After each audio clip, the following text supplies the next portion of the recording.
ಸಾಮಾನ್ಯ ಕುರಿ ಕಾಯುವ ಹುಡುಗ ಯುಪಿಎಸ್ಸಿ ಪರೀಕ್ಷೆಯಲ್ಲಿ ರ್ಯಾಂಕ್ ಬಂದ ಸಕ್ಸಸ್ ಸ್ಟೋರಿ ಇದು. ಕುರಿ ಮೇಯಿಸುವಾಗಲೇ ರಿಸಲ್ಟ್ ಬಂದದ್ದು ನೋಡಿ ಸಂಭ್ರಮಿಸಿದ ಸಾಮಾನ್ಯ ಯುವಕನ ಅಸಾಮಾನ್ಯ ಯಶೋಗಾಥೆ ಇದು. ಹೌದು, ಬೆಳಗಾವಿಯ ನಾನಾವಾಡಿಯಲ್ಲಿ ವಾಸವಿರುವ ಇವರ ಹೆಸರು ಬೇರಪ್ಪ ಸಿದ್ದಪ್ಪ ಡೋಣಿ ಅಂತ. ಮೂಲತಃ ಮಹಾರಾಷ್ಟ್ರ ರಾಜ್ಯದ ಕೊಲ್ಹಾಪುರ ಜಿಲ್ಲೆಯ ಯಮಗೆ ಗ್ರಾಮದವರು. ಸದ್ಯ ಬೇರಪ್ಪ ದೇಶವೇ ತಿರುಗಿ ನೋಡುವ ಸಾಧನೆಯನ್ನ ಮಾಡಿದ್ದಾರೆ. ದೇಶದ ಅತ್ಯುನ್ನತ ಪರೀಕ್ಷೆಯಲ್ಲಿ ಒಂದಾದ ಯುಪಿಎಸ್ಸಿ ಪರೀಕ್ಷೆಯಲ್ಲಿ ಬೇರಪ್ಪ ದೇಶಕ್ಕೆ 551ನೇ ರ್ಯಾಂಕ್ ಪಡೆದಿದ್ದಾರೆ. ಬಿಟೆಕ್ ಪದವಿ ಪಡೆದಿರುವ ಇವರು ಪೋಸ್ಟ್ ಆಫೀಸ್ ನಲ್ಲಿ ಸರ್ಕಾರಿ ಕೆಲಸ ಗಿಟ್ಟಿಸಿಕೊಂಡಿದ್ರು.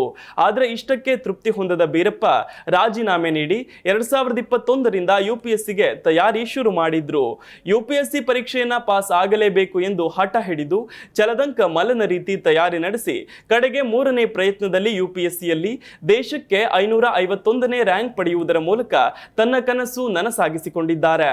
ಬೇರಪ್ಪ ತಮ್ಮ ಕುರಿಗಳನ್ನ ಮೇಯಿಸುತ್ತಿದ್ದಾಗಲೇ ಪರೀಕ್ಷೆಯ ಫಲಿತಾಂಶ ಬಂದಿದೆ. ಅವರ ಈ ಸಾಧನೆ ಅವರ ಕುಟುಂಬ ಮತ್ತು ಗ್ರಾಮಸ್ಥರಿಗೆ ಬಹಳ ಸಂತೋಷ ತಂದಿದೆ.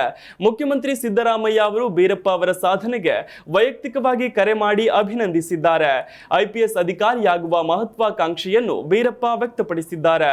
ಬೇರಪ್ಪನ ಈ ಸಾಧನೆಯ ಕುರಿತು ಆತನ ಕುಟುಂಬಸ್ಥರು ಸಾಕಷ್ಟು ಖುಷಿಯಾಗಿದ್ದು, ಕುರಿ ಕಾಯುವವನ ಮಗ ಇಂದು ಐಪಿಎಸ್ ಆಫೀಸರ್ ಆಗ್ತಿರೋದು ಹೆಮ್ಮೆಯ ವಿಚಾರ ಅಂತಿದ್ದಾರೆ.